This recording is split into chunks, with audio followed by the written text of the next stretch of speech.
Hello and welcome to another episode of DCU Daily, and today we are talking about Batman the Caped Crusader. It's a show that used to belong on Max, or at the time it was known as HBO Max. And then changes happened and the show basically got canceled at one point, and then they said, "Oh, you know what? We're gonna shop this around." And then Amazon Prime came in and was like, "You know what? We will take some Batman off your hands. Why not?" So they did, and now Batman Cape Crusader is on its way.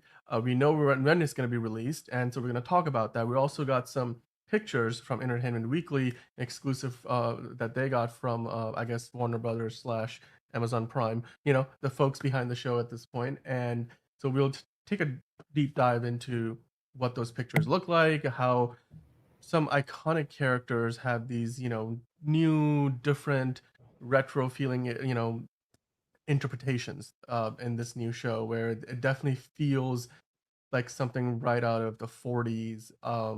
And it's noir, and you get like Harley Quinn, Batman, Jim Gordon, all these classic characters of the Batman lore, but these new interpretation of these characters that we haven't quite seen before, or at least we haven't seen this exact version because of Bruce Timm, one of the creators of this show, was involved in Batman the Animated Series, a classic show from the 90s, and Batman Beyond, and you could tell that there's some of that in here. But then again, this is not exactly Batman the Animated Series. It's not going to be on network television. It's going to be on streaming. So they have a lot more leeway to go about, doing things like, more mature themes, maybe a little more blood and violence. And we'll get into that, like language and all that stuff. And to do all of that and so much more, of course, John, how are you doing today? Pretty good, but yeah, I was always cautious about this series, but now I'm just kind of curious about it. Not necessarily, you know, loving it, not hating it, but I'm just like it's just curious to me. So what we knew about the show before before it was released, a couple days ago that we were getting it soon, was we knew that like a bunch of these like veterans of the industry were working on it. We had from both comic and movie industries. We had Bruce Timm, who famously, started what is called the Timm verse. And he with that started with Batman the animated series and would move on into Superman the animated series, Batman Beyond, Justice League Unlimited, obviously.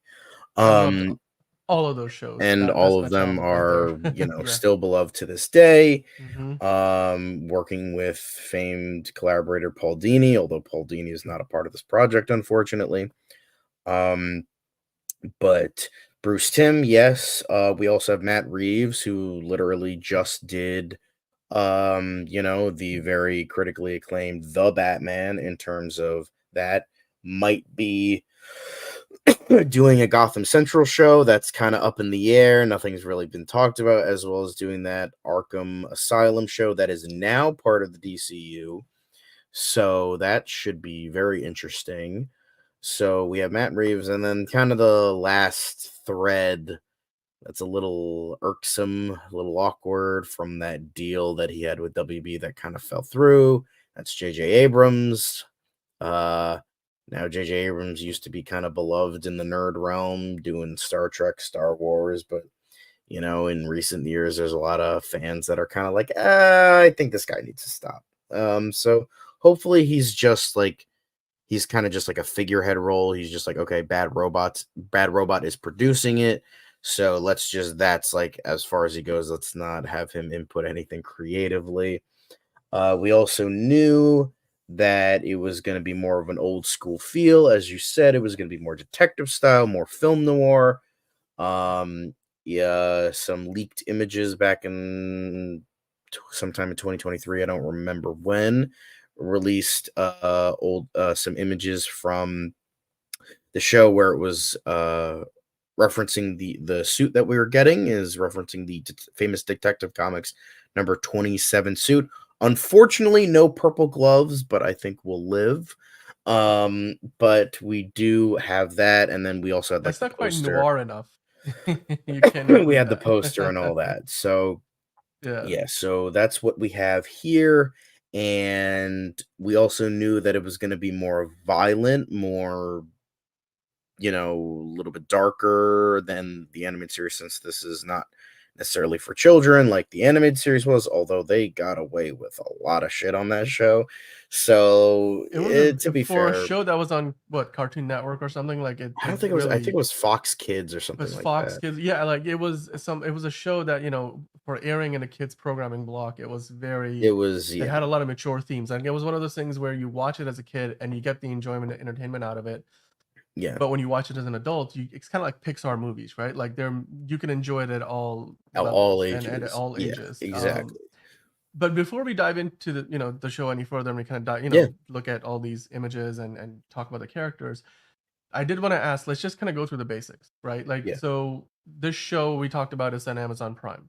yeah, And Amazon Prime Video saved it after Max passed on it, which yep, I don't, I mean, maybe that's a reflection of the quality of the show. Maybe it's not.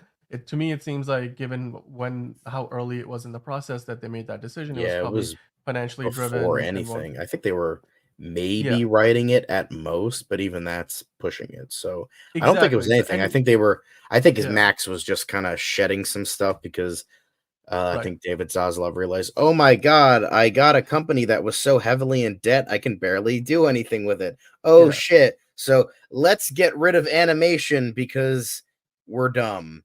So that's kind Well, of what it yeah. I was. mean, and I'm not trying to defend the decision, but I feel like maybe Oh what yeah. he did wasn't necessarily the worst thing, because where we are now in Yeah. this, we've Business been in the point. streaming era for Business a point of while, view. but now we're in a new era of streaming where, right, like you said, it's a business decision where you see studios that were primarily just a year or two ago focused on just everything our own streaming service. We're gonna Mhm. turn that into the new Netflix, whether it's Max or Paramount Plus or Peacock or whatever. Now they're much more open to the idea of, we're going to have our streaming service, and that streaming service has an identity in it and some niches that it serves, but at the same time we're going to continue to license everything things out. Like, Warner Brothers has done a lot of that. Why? Because licensing things out brings in money that you wouldn't be bringing in if you were just sending it to your own streaming service. So I think in that way, this was a good decision for Warner Brothers to spread the wealth, because Amazon Prime gets a Batman property that's brand new, not something that, it was already out in theaters, or Right. it's going to be an Amazon Prime original. And it's a project that, at the same time benefits Warner Brothers financially. Like Fox Kids, right? Like Fox Kids was not a Warner Brothers does not have a network television station. So they licensed those shows out They did and for they a made little lots of bit, but money then on it it. got It mixed with. got, well, It was the CW, WB, and then it mixed with UPN, WB and and the then CW. became the I CW. I know, Yeah, right? But like over time, it evolved. I know what you But mean. even with the CW, we always knew like they wouldn't cancel shows because those shows would do better on streaming, and that's really where they made their money. They didn't really care Right. so much what the ratings were on the CW, which is why now that the CW has a different management that's not Paramount and Warner Brothers, where they were just dumping their shows in there to fill time, only to like really make money on the streaming side, where CW didn't really see a lot of that revenue. The new owners are like, we're not doing that because the CW is going to be where we make our revenue. So Right. coming back to the show, Right. Amazon Prime has it. When is it coming out? And are we going to get all episodes at once, or is it going to be a weekly release? So it looks like that we are getting it towards the end of the summer blockbuster season. It's August 1st, so that's interesting. It's definitely sooner than I thought. Because I remember when we were talking about like all the entire slate um of everything, we were like, okay, it seems like fall. That seems like kind of the go-to at this point because like Superman and Lois is coming out in fall. Kite Man might be coming out in fall. Penguin is Right. coming out in fall, I think. So everything's coming out. That's like kind of Right. like prime, no pun intended, like TV. That's when like the TV seasons start. It was like usually September, October. So we're going to be getting that on August 1st. Mm. And then we're getting 10 episodes, and they're all going to be released at once, which I feel like we're kind of getting back into because there was a little bit of time. There was like Netflix, sorry, introduced the whole binge-worthy TV thing where they released all episodes at once, and that's how it kind of was for a bit. And then people kind of pushed me. I was like, we kind of prefer weekly stuff, as well as the fact it gives people time to, work on the series and like for a little bit longer if they need, if like need be. So they released it weekly, and then they're like, nah, to hell with that. We're not doing that. So they kind of are going back to like the whole just releasing everything at once. I don't know if that's a good thing or a bad thing, but we'll see. Well, But yeah, with Amazon, it's varies, right? Because I yeah, know that on Netflix, they're now trying to do not quite episodic, but they kind of do things in parts. Like I think there was another yeah. show that That recently I Cobra heard Kai about. is doing it in 3 parts. That's Part one, two, part three, right? And yeah, two whereas of them are gonna be Amazon, released this yeah, year, and then you have next year. But yeah, they're doing next year. that's kind of what it feels like. Invincible, which is Prime, That's right. they did it in 2 parts. They released Right. stuff back in Yeah. I don't know when, but they released stuff. I think it was in A couple of years ago. November of last year. Yeah. And then they just released the second part. And then I remember, I think it was The Boys season one. They released like the first, I think it First was first 3 episodes all at once, and then it episodes. was You're right. Yeah. weekly. Hmm. I know they do that, where it's like kind of Yeah. weekly, kind of not. And then I know, I don't know if this is going to be for every episode, but the newest Doctor Who season, that got released. The first 2 episodes got released, but I think after that it's going to be weekly because that got a whole new thing where it's going to be mainly released on like iPlayer and Disney Plus. So I feel like we're kind of in like a weird sort of like kind of sort of weekly, but kind of sort of not Well, situation. it's sort So of, yeah, I think we're at an era now where it varies for each platform depending on where right. they see the viewership and what the viewing patterns are. Like, I think Netflix still likes the idea of, what they established as this binge watching model. So they're sort of still championing it. But like with Amazon, they have a very varied approach. Like they go all the way from releasing everything at once to episodic. Like the Rings of Power. I just saw that the Rings of Power season 2, the Lord of the Rings show, has a new trailer dropping tomorrow, and that show always gets released. Well, the first season did get released weekly, although they dropped like I think a few episodes right off the bat, like the other show, like they meant like The Boys. But then Hmm. every episode got released weekly beyond that. I think Gen V, The Boys spinoff, also had a similar situation. um which is, I mean, that's fine. Like first, I think Apple TV does it a lot. Apple TV Plus like has all their shows dropping weekly, which is great. Like I don't mind that. It's like Ted Lasso would drop an episode a week, and I was like, oh my god, like I need to build up a cachet so I can watch like 4 of them in a row. So it's to each their own. But I mean, as this one, it's an animated series. Do we know how long each episode is going to be? I don't Like, think so. I don't is think this? that got Yeah. released. If I were to guess, since it's animation and that's a little bit more expensive, I feel. I think I would take a guess that it's probably going to be 30 minutes instead of 45 to 50 minutes. I would say like at the most maybe like 45. I'm kind of like I not sure. think I would say 30 to 45 minutes. I want to I say would that have this to is double check. right. Invincible was like 45 minutes, right? It was like that was an I hour. think it was, but then again, I mean, like this. Do you think because if they are doing something that's longer than half, because when it was done for television, the animated series, let's say in the '90s, the episode runtimes were probably like 20 odd minutes because then you have Yeah, the it's rest of usually that as 22 commercials minutes with commercials, yeah. with commercials. So and there's a particular style of storytelling that fits into that time frame. Whereas if you go with something that's 40-45 minutes long, like which would fit into an hour long programming slot with commercials, Mhm. as most hour-long Yep, TV shows are, you would have to kind of tell stories that are much more in nuanced and have more detail and more twists and turns. right. Like you got to go from something I that feel like that's the feels it vibe has three though. acts to 5 acts. Yeah, Like yeah, do you yeah, think that that's is that what they're going? Because I I don't could know. Like see it's that, like, I think they yeah. they really wanna push that this is for adults, like, this is for the adult audience, which, again, I'm on the fence about because, as I mentioned before when we were talking about this some months ago, how usually restraint makes creators better, how you can't show, like, the Joker, like, pulling a trigger and shooting someone, They're like, "Okay, let's find a way around that," and then they come up with something way worse and way more disturbing than just shooting a gun because you have to get around the censors. Now it's like, okay, Bruce Timm has carte blanche, and usually Bruce Timm with carte blanche without Paul Dini usually produces stuff like The Killing Joke and Batman and Harley Quinn, or Batman and Harley, which were not as great. So, yeah, it's iffy. So I think with the push to, oh, it's going to be more violent, it's going to be darker, it's going to be the darker, parallel to the animated series, which could be good, could be get bad. I don't want to, blanket statement it's going to be awful or anything like that. But um, I think with that push to make it more adult, it's probably going to be 45 to 50 minutes.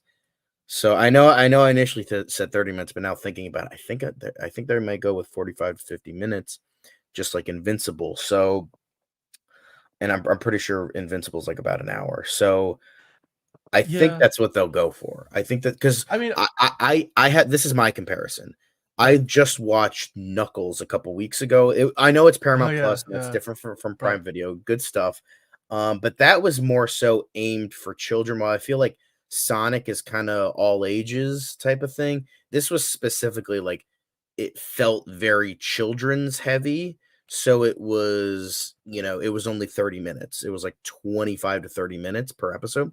So being that was very child heavy, like that was for a child audience, and usually, short-term attention span, they would want to, keep it like that. This is more adults. This is going to be I think the rating was TV 14. I don't know if that's official yet. That might have been just rumor mill, but I'm pretty sure it's TV 14. So I would take a guess it's probably 45 to 50 minutes. I looked on all the different articles that I have. I don't think they ever said anything. So I we don't think the will, rating is official yet. yeah, the rating I or can't the really the runtime. So other runtime. Those things are still being. I mean, look, I'm willing to still bet that this is still going to be a half hour, sort of a. It may not be 20 minutes. It's probably closer to 30 minutes, but I don't think they're going to go 40, 45. I'd be surprised because, I mean, if they do, that's power to them. That's great. But when you're doing 10 episodes for stream, it would depend because you also talking about again Bruce Timm is involved and you've got some of those guys coming back from back in the 90s shows. They had a really good format where they told some very effective stories within oh yeah. those 22 minutes. Yeah. So I don't know, maybe like if you stretch that out over the course of 40 minutes, if that takes away from it. Because like for example, the X-Men 97 series is still, got the same runtime, similar runtime to what the Mhm. show was when it was on broadcast, when it was on network television. So even though it's on streaming and you don't have commercials to worry about. But yeah, I mean, we'll see. I mean, when that information comes out, I'm sure we can, we'll kind of get back into it and see like maybe how that might affect the quality of the show. But let's kind of dive into these pictures, right? So we were Right. looking That's at them, we've that's been what I'm looking at like. them I've been kind throughout. of waiting for. I want to talk about Yeah, these because so this animation does look pretty cool, and I like the style that they're yeah. going for. Like, tell me a little more because this looks like it's definitely an improvement over what we got in just the Batman the Animated Series because you could tell like the budgets that they had and the turnaround times that they had back in the 90s and the Yeah. fact that it was being made for network television. It was a different kind of production to this where this feels a little more premium. You're getting More polished. animation that feels like on the higher end of the animated the DCAU movies. Yeah. And what I like about this is that the quality of the drawings and the animation effects, whether it's the fire in this image or some of the other environments that you see, Mhm. it really harkens back to the character designs of Batman the Animated Series, and yet it feels like it's updated for like much higher quality. Like, it's kind of like watching the X Files on VHS tape because you recorded it back in the 90s, and then you all of a sudden go on like Hulu and watch the Blu-ray HD remasters because they Yeah. originally shot the show in HD on film cameras, and then they were like, so the DP of the show was like, we shot it because we thought eventually we're gonna need, the wide versions will get used, but it was also still composed for TV, so it didn't look out of sorts when you watched it back in the 90s, but when you watch the HD remasters, it just feels like it's, the show just went to another level in terms of quality and Oh production yeah. value. So that's what this feels like to me. It's like Batman the animated series. Obviously, the costume design is a bit different, but it Right. feels like a big upgrade. And more Yeah. specifically to this image, I wanted to ask you about what you thought about Batman as well. So like, what are your thoughts overall on the animation quality Mhm. and the character designs and the environments? But then also, what do you think about this particular suit? I like this suit. As Tim and company said, they were going for more of the Detective Comics number 27 suit. Mm, I also feel like yeah, the horns are also a little bit reminiscent of the Justice League U, Justice League Unlimited horns where they were really tall. Was never a right. real fan of that, but like I feel like here it like kind of works. But I it mean also that feels that is a like weapon in and of itself. Like you could ram somebody with that and um kill them. yeah, maybe he has like So knives in them and they're detachable and then he stabs people with it. that would be Um fun. but Uh, it also is Different. reminiscent of the serials from the 40s. I believe Mhm. it was 1943 and 1949, Batman and Batman and Yeah. Robin, the original Batman and Robin. How there was, those were like kind of not great looking suits, and it fits that vibe a little bit. If it like obviously it does, they did confirm it does take place in the 40s, Yeah. so they are going for more of that 40s style, and I really like that what they're going for here, and I think that works. I like that a lot. So so yeah, I think the suit looks great, and I like the bat scene. It just I really like that vibe. I feel like it fits, and they got that those trunks back. They got the short gloves. They got the really simple bat symbol. It's definitely reminiscent of the Lewis Wilson Silent Era suit. So I really like the vibe they're going for here. It definitely fits with what they're Yeah. doing. Yeah, and then of course, we've got other characters in this show as well. So I want to go through some of those other pictures here. So let's take a look at Jim Gordon. You know, of course, Jim Gordon has been in virtually every iteration of the hmm franchise. But what do you think about his look here? it's definitely, reminiscent of considering the fact that the last live action Gordon we got was black, so it makes sense that like okay, and with Matt Reeves, being a part of the series, it's like okay, let's make it black here.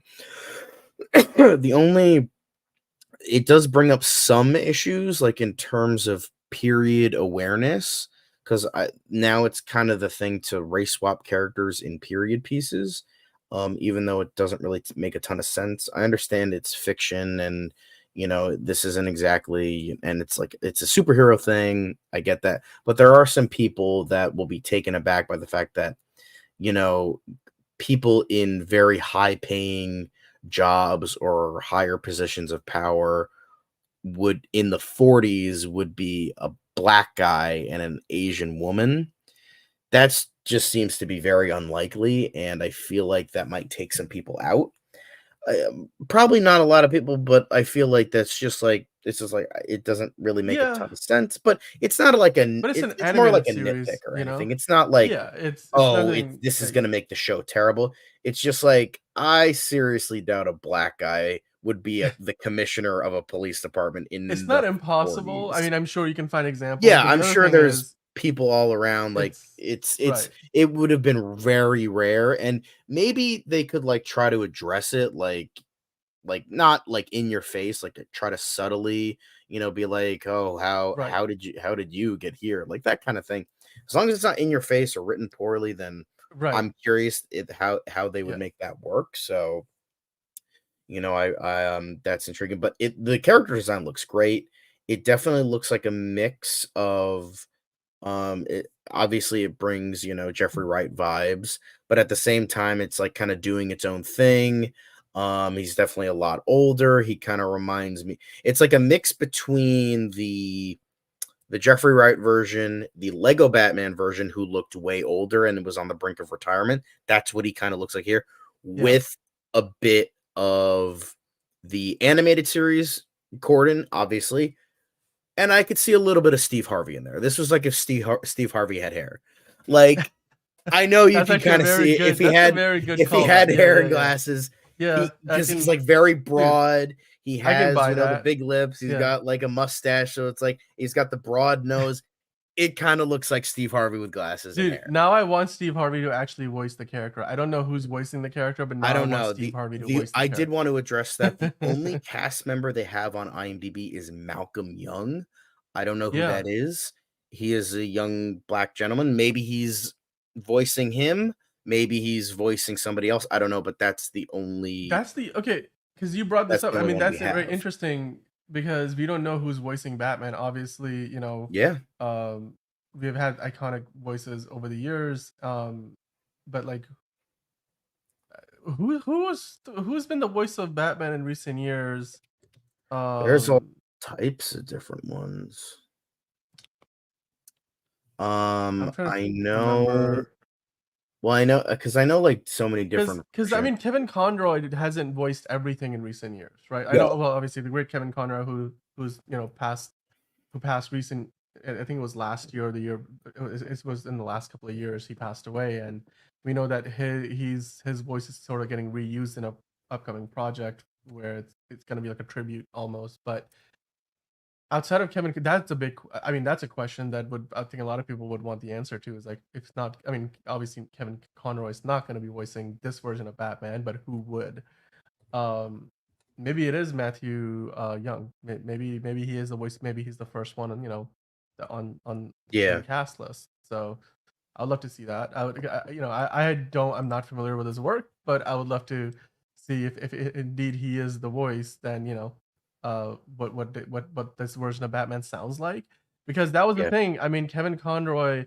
I mean, if you go to the wiki page on fandom, it lists Kevin Conroy as Bruce Wayne They Batman, which already is debunked that well, because no, I I think know, but I'm just saying it's yeah, kind no, of no, no, I heartwarming know. because but obviously they're not gonna do an AI voice or anything like that.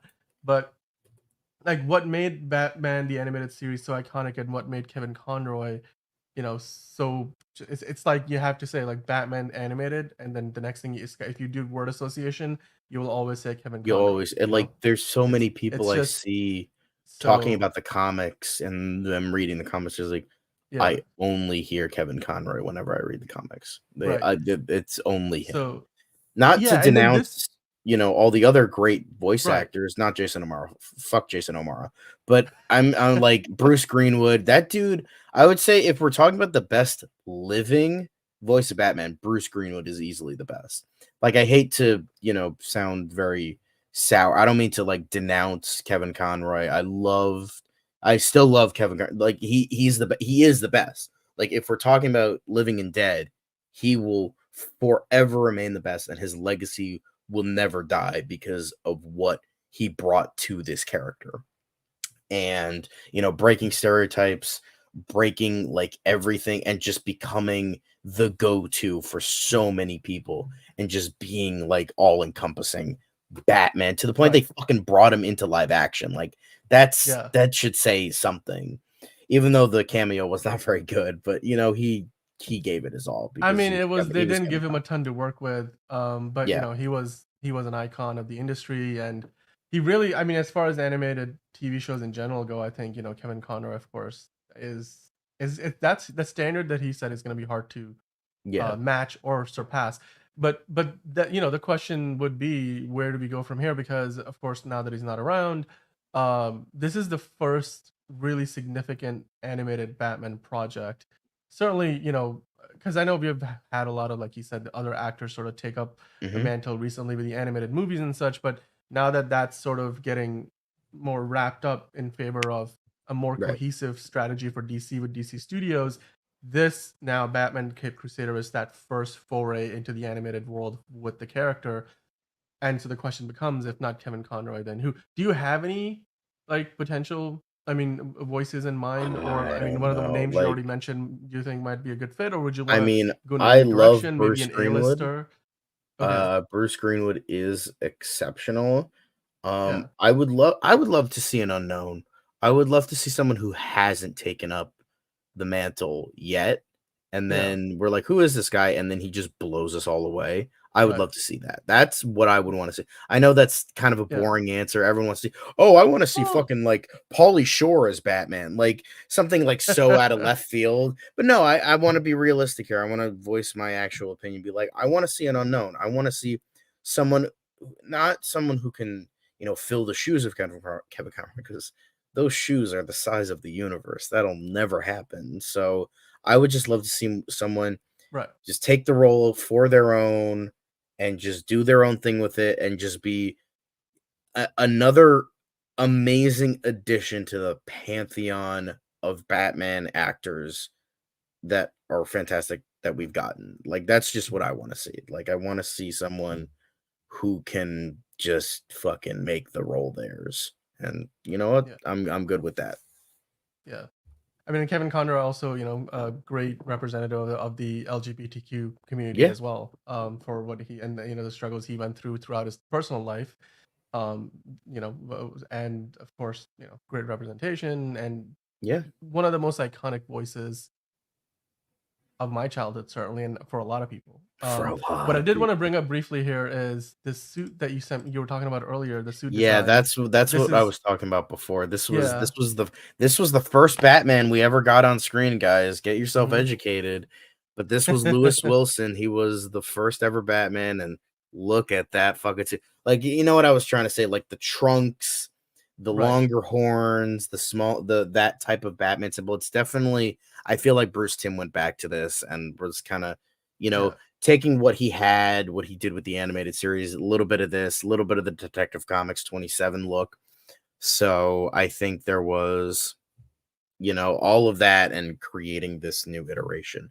So I just wanted to mention that. I want to, like, because, I know like film serials are like kind of like a weird thing that not a lot of people know about. And like, I'm very in touch with film history. So I just want to, like, I don't mean to sound mean, but like educate people on like, because everyone's like, "Oh, the first Batman we got was Adam West, so the Right. first a big, movie Batman was Michael Keaton." Well, technically, the ones that predate them were Lewis Wilson and Robert Lowry, Right. and even though they won't be as remembered as all the as your Val Kilmers, Well, your George Clooney's, right. and Kevin Connors, it's still important Yeah. to see where Batman started on screen. It's very Right. important to show that. Yeah. Yeah, and you talked about Bruce Timm, of course, his history with the character. He's the one Yes, who created, one of the creators of Batman the animated series. And we were talking about earlier, like, he felt like you said it best, I think, that when you sort of as a creative, if you kind of get put in a box, it forces you to use that creativity and come up with creative solutions, which usually leads to better results. Now, Bruce Timm recently was talking about this show, and he talked about how his goal with the Cape Crusader is to kind of make it what his original dream for Batman the animated series was, which couldn't really happen because of allegedly, the yeah. restrictions of being on network television and the fact that you had to account for commercials, and so the runtime had to be restricted, and there are certain things you can't really do topic wise, maybe the profanity side, the violence side, the thematic side, because you're making a show for kids. So tell me a little bit more about like what Bruce Timm's take is on that, and do you think that's going to be a positive for the show or a negative for the show?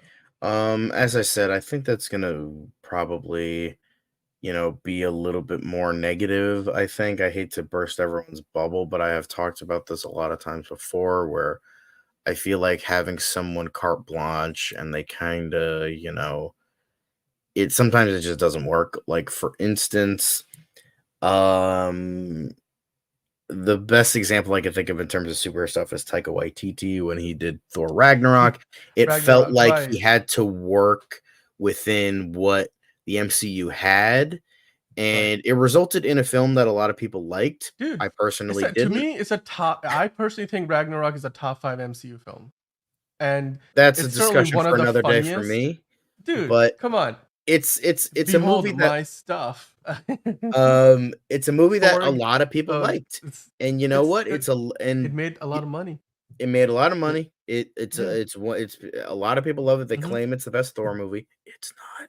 And then, I think the first one is very underrated, the but I first do one think is Ragnarok is exceptional really because good. it got It's Thor lore it's properly. Shakespearean Thor. I mean, it's Kenneth Branagh, of course. Yeah, That it's movie is brilliant. probably the most underrated MCU film out there. Probably, But I would say so. It's up there. yeah, That and Incredible Hulk, I would say. But right. so then he was kind of like forced to do certain things. Like he managed to do a lot of his own thing, but I feel like Yeah. watching it and comparing to what came after, which I'll get to in a second, it feels like there were some restrictions there Right. because Love and Thunder, it feels like, okay, Thor Ragnarok, you got us a lot of money. Go do It whatever kind you of like want. what Yeah. and another good example I'll get to, and then Love and Thunder was just a steaming pile of dog Too shit. much. It It was was just too much just of horrible. everything. Another good Yeah. example, I can't believe I forgot this. Again, this is again me personally, but like Batman and Batman Returns, like Mhm. Tim Burton didn't want to do a sequel. He's like, I don't do sequels. I don't like sequels. So, Yeah. but they're like, well, we'll let you do whatever you want. And he's like, oh, okay, okay. Now I can do whatever I want. And so we got Batman, good film, great film, cultural Yeah. phenomenon. You know, I've soured on it in recent years, but it's still what it did. And the aesthetic, You wanna tone, get nuts? villain, Let's get nuts. Yeah, yeah, it it was did a lot right. Then yeah. Batman Returns, Right. you're getting a Tim Burton film, not a Batman Tim film. Burtoned out so hard in that movie, like, Yeah, especially when you that watch I go back and I watch the 3rd act and how Penguin dies, and I'm like, "I don't know how they got that movie a PG-13 rating." I don't know. Really I don't know. Like, you're I not allowed to just say fuck, but you can't, but you show that. It's like right. crazy. It's like, I don't get Um, that. Like, it's and like being Max Shrek, Christopher Walken's character alive and like all that. It's like, oh Jesus Mhm. Christ. But yeah, so you get Batman, cultural phenomenon, and then you get Batman Returns, which is just there are a lot of people that like it again, but it's like It's comparing the yeah. two, it's just it's not a Batman movie. It's a guy who's dressed up as Batman murdering people and, you know, with Tim Burton chic. That's what it is. I know that's, bursting your bubble for a lot of people, but that's how it is. So, I think when you're given too much, you can go a little power hungry, a little crazy, a little getting a Yeah. little Like nuts certain as you creative restrictions are not a bad thing because like you yeah. said, like, when you give a creator a chance to do literally everything they want with no restrictions, like I think as a creative, those boundaries sort of help inform some of your creative Yeah. decisions because then you can't just use every first idea that comes to mind because you have no restrictions and you have carte blanche with the budget. Yeah. Or as in 22 Jump Street, they would say Kate Blanchett with the budget. Yeah. But It was I was gonna you mention that, I'm sometimes like, I don't know. some of But those sometimes those restrictions yeah, kind of work in your favor because then you're forced to sort of come up with a usually a better solution because you started to use your mind and yeah, be more creative. To that end, I wanted to like kind of move on to this other quote about Harley yeah, Quinn. yeah. And let's talk Although about before Harley we get Quinn. into It's Harley Quinn, I did wanna yeah, mention something that another good thing that, like, yeah, helps me a little bit, is that our head writer is Ed Brubaker, and one of the mhm, writers is Greg Rucka, and yep, those are 2 comic book writing legends. Ed Brubaker wrote a lot of Batman stuff, and then Greg Rucka, the first thing that comes to mind is No Man's Land. So that was, he also did like Infinite Crisis and some 52. That yeah, Infinite Crisis isn't that great, but like in terms of Batman, he did No Man's Land, and that's such a, legendary story. So that helps me a bit. So we get Bruce Timm, we get JJ Abrams, but we do have Matt Reeves, Brubaker, and Rucka. So that's pretty damn good. So yeah, I just wanted to quickly mention that because I feel like I'm not like totally like hate boner against the show. Oh, like this is gonna be the worst thing ever. There's some good and some bad, and that's like some of the things that's like holding out for me personally. He could write crap, I don't know, but I'm holding out hope for that personally.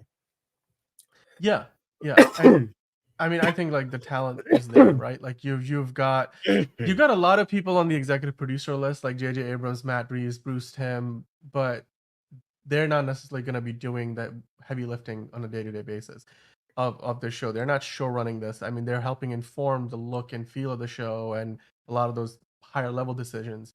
But ultimately, those higher level decisions are not gonna make the show or kill the show. Like the what's gonna make the show good is the writing and how each episode plays out. I Hmm. think that's way more important. And to that end, I think, having those writers attached who have done some really good work for DC Comics is a good thing. And that seems to be consistent with like what James Gunn's leadership has been like since DC Studios began a year ago. He's gotten a lot of these comic book writers involved, and kind of like what Marvel does too in some ways. But any who outside of that, I wanted to dive a little bit more into the Harley Quinn character because Bruce Timm, of course, is one of the creators of the Harley Quinn Mhm. character alongside Paul Dini back in the 90s. Um, Harley Quinn did not originate in the comics. Her character first was seen in Batman the Animated Series, and then it made its way into the comic book since, and of course, it's been in movies and TV shows and all over everything DC seemingly over the last 10 or so years since Margot Robbie's iteration in the first Suicide Squad movie. So we're getting another Harley Quinn. Of course, we're getting a Harley Quinn in Joker Folie à Deux later this year with Lady Gaga, but now we're getting a Harley Quinn in this show as well. And it seems like Mhm. this is a very different iteration of the character. Yeah. What are your thoughts on this? I know that what your general thoughts on Harley Quinn are, but like, what are Yeah. your thoughts about this particular iteration? At least what we know about it so far.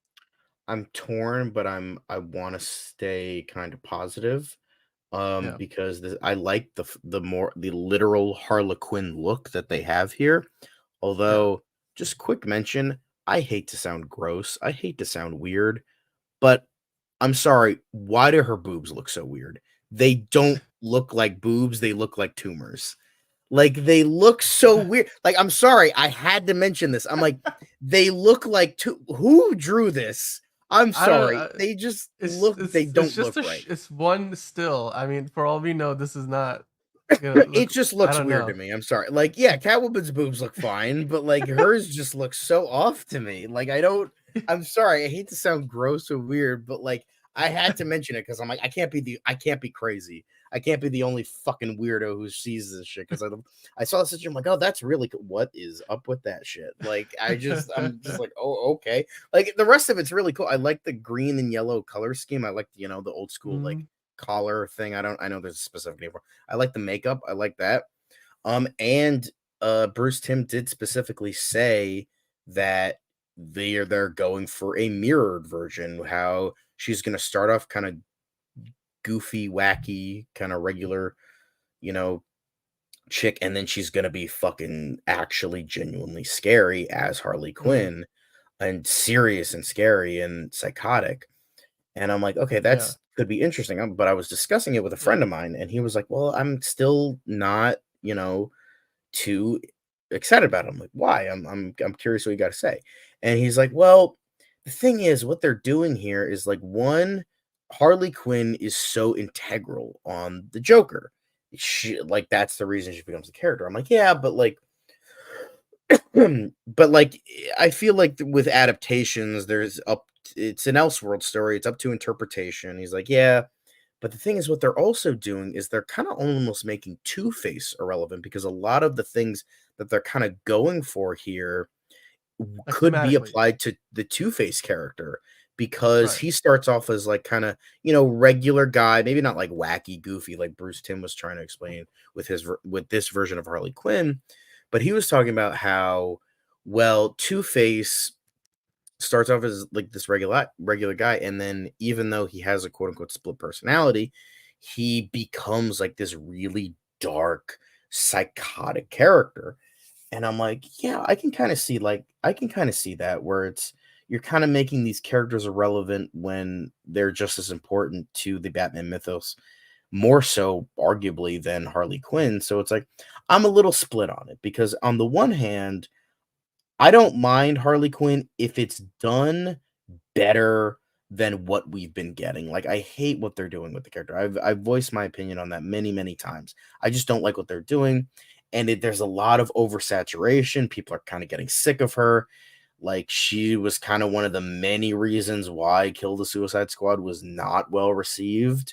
I mean, there were a lot of reasons why that video game Right. failed, but she was one of the pantheon of reasons as to why. Yeah, But yeah, I think yeah. people are just kind of getting sick of her at this point. I haven't heard a lick about the Harley Quinn animated series in years. Like the last news I heard in regards to that show was like season 3. and I never know when it's released anymore. Like, I try to follow as much comic book news as I can.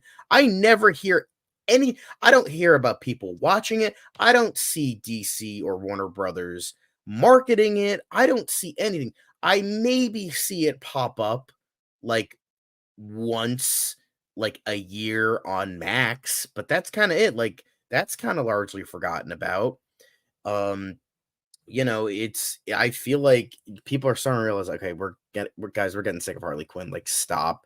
But I feel like DC just hasn't gotten the memo yet, so they're still just trying to push her more and more. It's like she's a decent character. I like the original animated series version. I really like what they did with Telltale.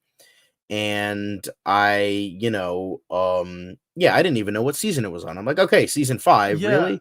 I mean, Um, this is from November of last year. They renewed it shortly after the 4th season wrapped up. The thing about that show, I mean, by the way, that's one animated show that is staying on Max, for all these other projects that are not and landing Velma. Max. Let's not forget fucking And Velma. Wilma, I mean, I guess that speaks to, like, what obviously what Warner Brothers thinks about it and how much they value the project, but also a show like Harley Quinn has a dedicated, devoted audience, and I feel like they don't market it as much. And I'm not trying to be like, here, like I'm defending, but I'm just the other side of the Yeah, no, that's fine. of that is it doesn't really need that much marketing because they have an audience that knows where to find it, and clearly the show is doing well enough that they're going into a 5th season. And it's again, this is I think this is a good example of Warner Brothers Animation where they are now, because that's where this show spawned Kite Man. The Hell yeah. spinoff comes from here, and there's some great character work that's done on this show, and not just Kite Man, but all the other, like Bane and Mainly Kite everybody Man. who's in the show. I also like Poison Ivy and Harley Quinn's, like, relationship and how that's portrayed, which is something that in animated or live action form hadn't really been done before, even though it's there in the comics. So I mean, I don't mind it. I haven't seen a ton of the show, but from what I have seen, I enjoy it. And clearly, if it's I going on this thought 5th season, season 1 was a then surprise. I didn't a expect lot of anything from it, yeah and I'm like, "Okay, this is people pretty watch good," it. and then season 2, she completely shot itself in the foot, and then I'm like, "I'm done. I'm out. I'll wait for the Kite Man spinoff because that's what I wanna see." Um, but yeah, it's just, I'm mixed on it because on the one hand, like, okay, it's a new interpretation that seems like it's doing something interesting, but on the other, I Right. feel like you're taking away from these characters. I understand the Joker part because that's another character that's been oversaturated to hell. So But the thing is, Joker seems to it's kind of like Batman. Like certain characters, I feel like that Warner Brothers feels the same way about Harley Quinn, which is why we're getting so many iterations. Whereas I think because they're like, well, Batman and Joker, no matter how many times you do it, people still love it. Because yeah, like but there's a mm, new Joker I'm just possibly in gonna the say second this, Batman movie TC. too coming up. Harley Quinn is never gonna be the Joker. Like, in terms of beloved, horrible It doesn't like, need, but the thing is, beloved it doesn't villains, need to but, be like, though.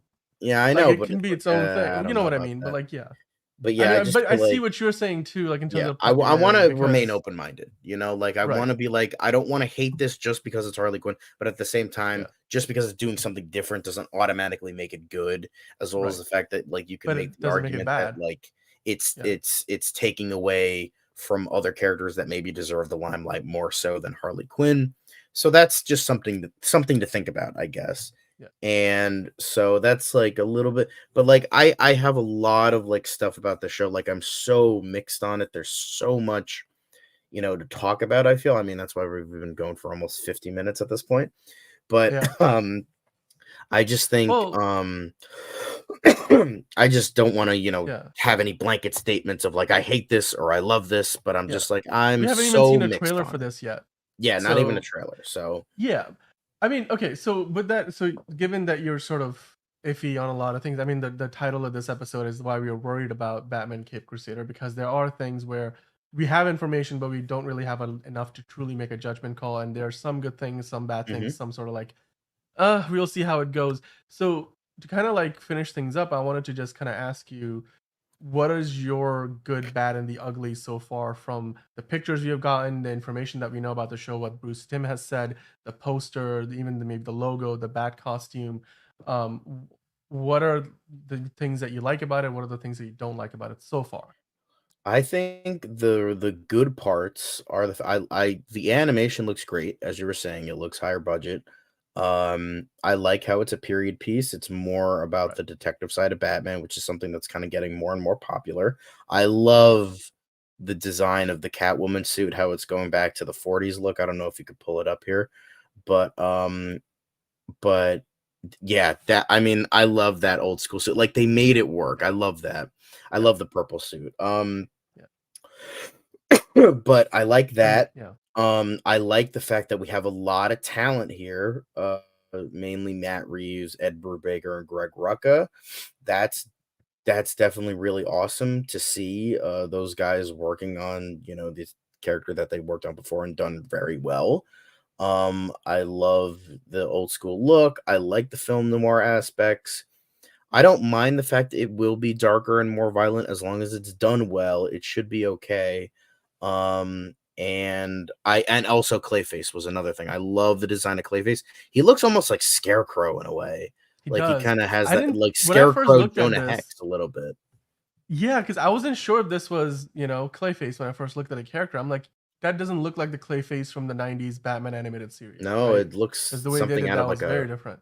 body horror movie, and I liked it. And I Yeah, feel like you can kind of see in the background here, how like it looks like a production, like, it's film like a studio, studio backlot. a studio Yeah, backlot, it kinda looks like this, so, maybe they'll be doing, like, the OG Basil Karlo version of yeah, him being, like, a movie star that just goes on a killing spree, Phantom of the Opera style, and this is just a mask. That could be right. really cool, because it definitely looks like a studio backlot here with the Maybe Matt Reeves was gonna do semicircles. this for the movie, and then he decided, no, we're gonna do this in the That show. could be yeah, that could be like, I know you're joking, but, like, that Yeah, could be the case where he's like, like, "You know what? yeah, I don't that might be too obvious, so I'm gonna use it here instead." yeah. Um, but yeah, the bad, I would say, is Bruce Timm with carte blanche. I know he's not, like, a main, like, head, but he's still an executive producer. I think, that's troubling because I feel like Bruce Timm needs Paul Dini, but Paul Dini doesn't need Bruce Timm kinda scenario where, You like, don't you don't think Paul JJ Dini on Abrams will help balance him out? and that's another bad thing, but Paul Dini went on to write Yeah, Arkham Asylum and Arkham City without Bruce Timm, yeah. and Bruce Timm without Paul Dini made The Killing Joke and Batman and Harley. Like, I that's mean, a lot of people loved Killing Joke I mean, for what it's after, worth. like, the It's gratuitous sex scene between Batman and Batgirl, then yeah, sure, but, that um, I guess that was one of the reasons, but yeah. yeah, 'cause, Bruce Timm, I'm just gonna say this to you right now. I know you're not watching this, but if you are, nobody wants to see Batman and Batgirl together. Nobody, except you. Nobody on planet Earth wants to see Batman fuck essentially his niece and also a teenager. So, like, can we, like, stop, please? Like, I'm not saying you're a pedo. I'm just saying it's kind of reaching that point, and we kind of just want you to stop being a dirty old man at this point. So, first thing, and also another thing I might add, you're the only person that liked the character of Dana on Batman Beyond. I've only watched like 5 episodes of that show, and I already don't like her. So, like, just no. Just Well, Melanie you're talking Walker about and Bat his ex-Batman all girlfriend? day, every day. Yeah. Like, Melanie You're talking Walker is about so much yeah, fucking better as a love interest. I just wanna say yeah. that. Fuck No, Dana I think on she's Batman meant to Beyond. be, like, not very likable. That character always irritated me a little bit She because was the Lana she's Lang of Batman Beyond. Like, that's just perfectly yeah. clear right there. That's a good way to But, put it, yeah. um, so yeah, so there's a lot of good. Bruce Timm is in a great part. J.J. Abrams is not a great part. There is like the lack of period awareness that I feel it's just getting more and more popular that kind of irks me. It's not going to stop me from watching the show, but like having like a black commissioner in the 40s and having an Asian psychiatrist in the 40s, that's a little like It's I I don't mean, get the it's not the point, but, like, worst maybe there is a stretch, I point. get it. It's a bit of a I stretch, and it's like, it's I wouldn't say that's bad. Let's lean more the ugly side, but, like, but the other it's thing just, like, is I don't get the point. yeah, Like, I don't get it, but but think maybe about they'll it this explain it. way, like, you mentioned this yourself, right? Batman the Animated Series kind of had this where you couldn't quite tell what time period that takes place in. And Right. the first Batman movie with Michael Keaton was also kind of similar. Like Batman has this very advanced tech in his, Batmobile and the Batwing, but then the environment of Gotham City is very gothic, and the way they dress feels very 70s or stuff like, or even, I mean, I know the new Joker movies, the Todd Phillip ones, definitely definitively feel like they're in the 70s. But Batman the Animated Series, which took a lot of inspiration from Batman the 1989, they both had this timeless feel to it. And even Batman Beyond had this timeless feel to it, where it definitely felt like it was in the future. When in the future didn't you couldn't quite tell. So maybe that's like this is another take on that idea where you're mixing different eras and themes and such in that in terms of visuals, so you're trying to create something that's timeless, and it's not quite. I know that you said that this is kinda set in the 40s, and I feel like that's almost gonna work against them if they're defining that. Like, if Yeah. they had left it as, like, it's sort of inspired a little bit by that, "Oh, yes, the suit is sort of based on that version of the suit," and, the environments are a little bit, because that's partly what I love about Batman the Animated Series is that you watch it today and it feels just as fresh as it did when it first aired in the Yeah. 90s, and because it has that timeless feel to it, and I hope that ultimately this show, that's their intent, and that's not just the intent, but that's hopefully how it's executed, because I Right. don't want it to feel like it belongs in a certain time, because while there is a certain quality to that works, I do appreciate some of that timeless quality about the Batman that Matt Reeves did recently, right? Because that movie definitively feels like a lot of the technology belongs in the here and the now, but in terms of how Gotham is portrayed in many ways, it does have that noir sort of timeless feel to it in some ways. Mhm. Whereas the Dark Knight trilogy definitely felt like, the real world around us as we live today. That the Batman feels a little more adjacent to us, but not quite Mhm. the world that Yeah. we live in. I hope that's what they're going for here, and not just a I hope particular so time too. period. Yeah. But in other bad things, too much Harley, taking away from other characters a little bit. Even though I like some of what they're going for.